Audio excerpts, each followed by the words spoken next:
चतुर ठग की कहानी। मंगत लाल अपनी पत्नी शर्मिली और बेटी किरण के साथ उदयपुर गांव में रहता था। मंगत लाल बहुत ही लालची और बेईमान किस्म का आदमी था। पेशे से वह एक जमींदार था।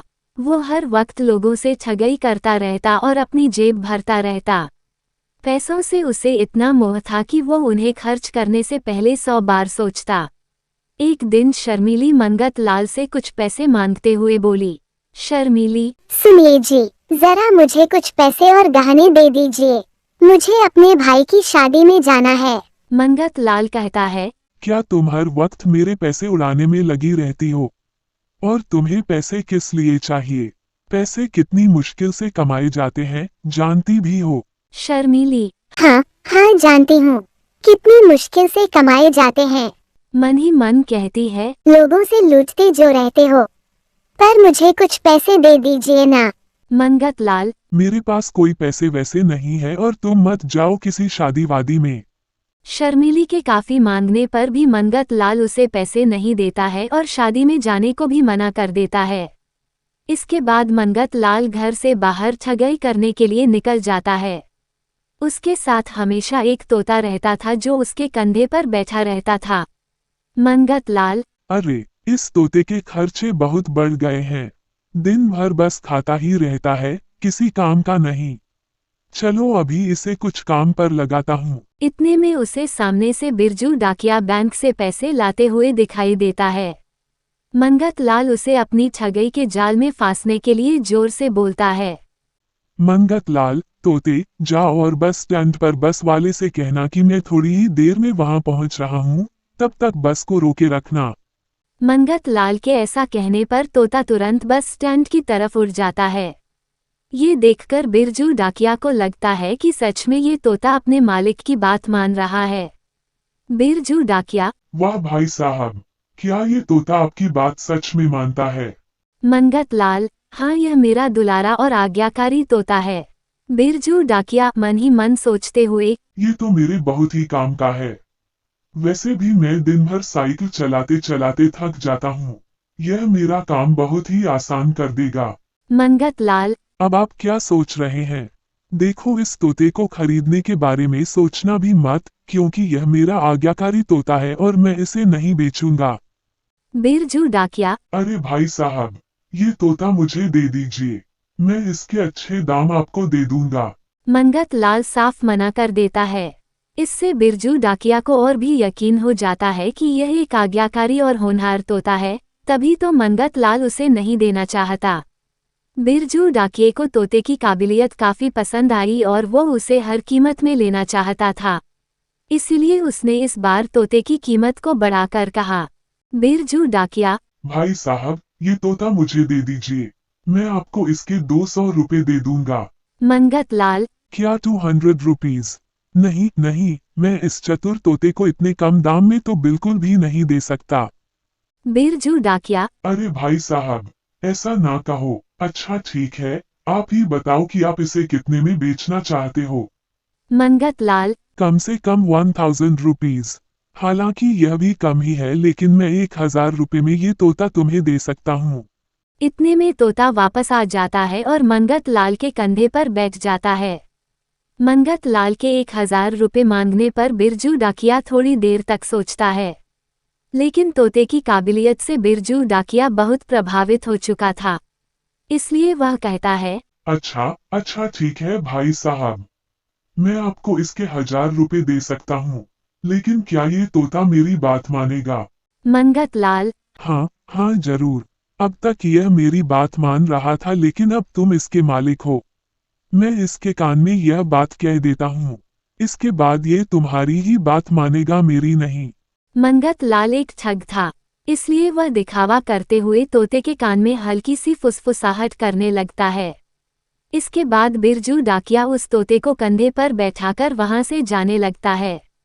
अगले दिन सुबह के समय बिरजू डाकिया उस तोते को एक खत देता है और उसे सही जगह पहुंचाने को कहता है। तोता खत को लेकर उड़ तो जाता है, लेकिन शाम तक वापस नहीं आता है। सुबह से शाम तक बिरजू डाकिया उसका इंतजार करता है और अंत में बहुत क्रोधित होता है। बिरजू डाकिया, लगता है उस आदमी ने मुझे ठग लिया। रुको, अभी मैं उसके पास जाता हूँ, फिर मैं उसे बताऊंगा। इस बार फिर मंगत लाल उसी रास्ते से किसी दूसरे को ठगने के लिए जाता है। तभी उसे वह बिरजू डाकिया मिलता है। बिरजू डाकिया, क्यों भाई, तुमने मुझे ठग लिया है ना? तुमने जो तोता मुझे दिया था, मैंने उसे खत भेजने को कहा था, लेकिन वह अभी तक लौटा ही नहीं। मंगत लाल, तुम क्या पागलों जैसी बातें कर रहे हो? मैंने तो तुमको अपना तोता दे ही दिया, तो फिर भला मैं तुम्हें कैसे ठग सकता हूँ? बिरजू डाकिया, अच्छा तो वह तोता फिर वापस आया क्यों नहीं? मंगत लाल, तुमने उस तोते को जहाँ खत भेजने को कहा था वह जगह उसे दिखाई थी या नहीं? बिरजू डाकिया, नहीं नहीं, मैंने तो ऐसा नहीं किया था। मंगत लाल, तो फिर वह वापस कैसे आएगा? अरे अरे, तुमने तो मेरा तोता ही घुमा दिया। मेरा प्यारा तोता, पता नहीं इस समय वह कहाँ होगा। मंगत लाल के इन उदासी भरे शब्दों को सुनकर बिरजू डाकिया उसे निर्दोष समझता है और वहां से मुंह लटकाए हुए वापस चला जाता है। मंगत लाल अपनी इस ठगई और चतुराई पर बहुत खुश होता है। अगले दिन हरिया एक नौकरी की तलाश में इधर उधर भटक रहा होता है। तभी मंगत लाल साधु का भेष बनाए उसी रास्ते से गुजरता है। मंगत लाल हरिया से कहता है, बेटा, मैं तुम्हारी परेशानी जानता हूँ। तुम नौकरी की तलाश कर रहे हो, है ना? हरिया मन में, अरे यह बाबा तो अंतर्यामी है, बिना कुछ कहे ही इन्होंने मेरी परेशानी का पता लगा लिया। मंगत लाल, तुम परेशान मत हो। अगर तुम मेरी एक बात मानो तो तुम्हारी समस्या हमेशा हमेशा के लिए खत्म हो सकती है। हरिया वैसे ही नौकरी की समस्या को लेकर बहुत परेशान था, इसलिए वह बाबा की हर एक बात को सही मान लेता है और मन ही मन सोचता है कि क्यों ना इनकी बात को मान लिया जाए। हरिया, हाँ हाँ बाबा, आप जो कहेंगे मैं वो सब करूँगा। मंगत लाल, नौकरी पाने के लिए तुम्हें मुझ जैसे भिक्षुक को 500 रुपए दान करने होंगे। ऐसा करने पर मात्र 10 दिनों में तुम्हारी नौकरी लग जाएगी। मंगत लाल के ऐसा कहने पर हरिया थोड़ा सोचता है, लेकिन बाबा की बातों को सही मानते हुए वह ऐसा करने के लिए तैयार हो जाता है। घर से फॉर्म ऑनलाइन के लिए मिले 1000 रुपये में से 500 रुपये वह मंगत लाल को दे देता है। हरिया, बाबा मेरी नौकरी लग तो जाएगी ना? मंगत लाल, हाँ बेटा, 10 दिनों के बाद। इसके बाद हरिया अपने घर की ओर निकल जाता है और मंगत लाल इस तरह ठगई करके खुश होकर अपने घर चला जाता है। 10 दिन बीत चुके थे, लेकिन हरिया की नौकरी का कोई ठिकाना ही नहीं था।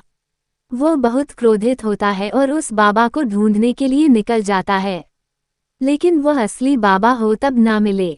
वह दिन भर गांव में भटकता रहता है।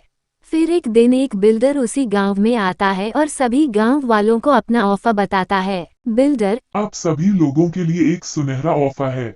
आप लोग अगर मुझे 1 लाख रुपए दोगे तो मात्र 6 महीनों के अंदर मैं आपको 10,000 रुपए का ब्याज दूंगा।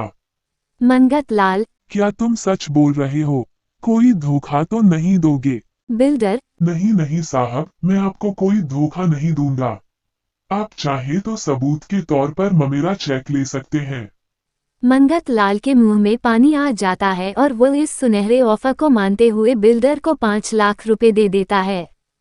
फिर जब 6 महीने बीत जाते हैं तो मंगत लाल को काफी अच्छा रिटर्न मिलता है।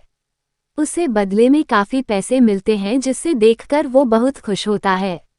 इसी मुनाफे को और बड़ा बनाने के लिए वह पास के गांव में जाता है और यही ऑफर उन्हें समझाता है। दूसरे गांव के लोग उस पर भरोसा करते हैं और उसे पैसा दे देते हैं।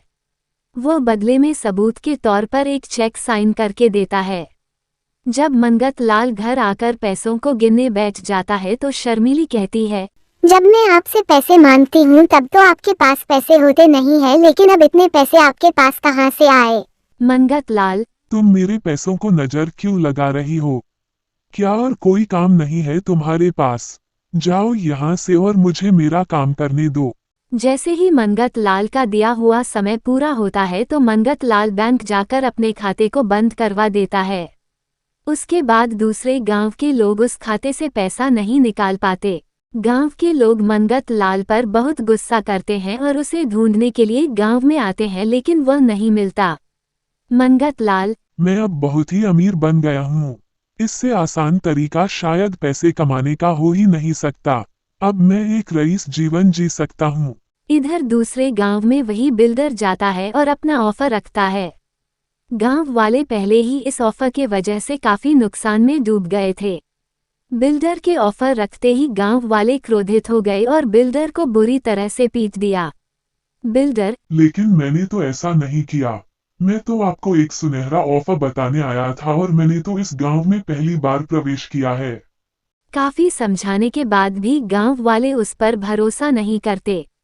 बिल्डर को समझ आ चुका था कि उसके इस सुनहरे ऑफर का कोई गलत इस्तेमाल कर रहा है और इन गांव वालों को ठग रहा है। बिल्डर, मैं एक काम करता हूँ, मैं वापस उसी गांव जाता हूँ और फिर से यही ऑफर रखता हूँ और इस बार मैं उल्टा उसे ही ठग लूंगा। बिल्डर अपनी कार लेकर वापस उदयपुर में जाता है तो उसे सामने से मनगत लाल आता हुआ दिखाई देता है, जिसके हाथों में एक लोन का चेक होता है।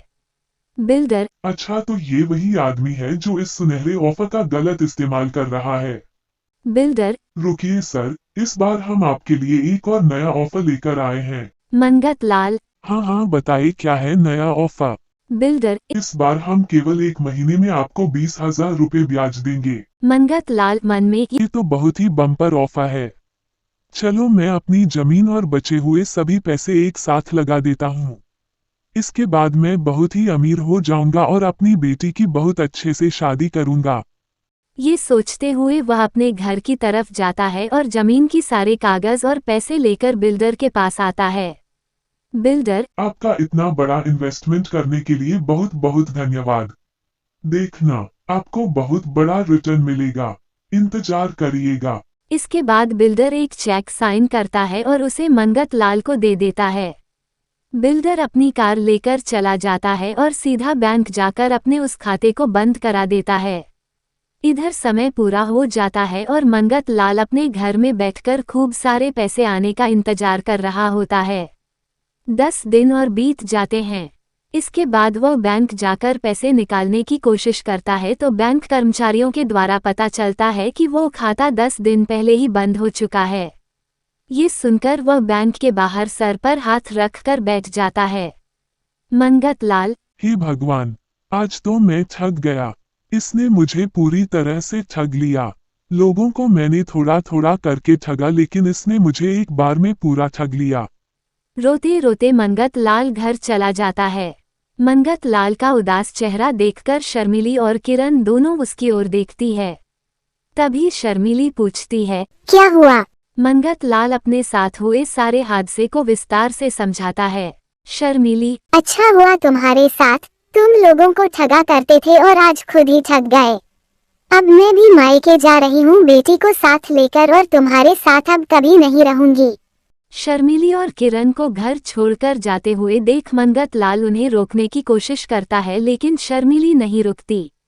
मनगत लाल इस बार अपने कारनामे पर पूरी तरह शर्मिंदा था और उसे अब समझ आ चुका था कि ठगई और बेईमानी व्यक्ति को पूरी तरह बर्बाद कर देती है।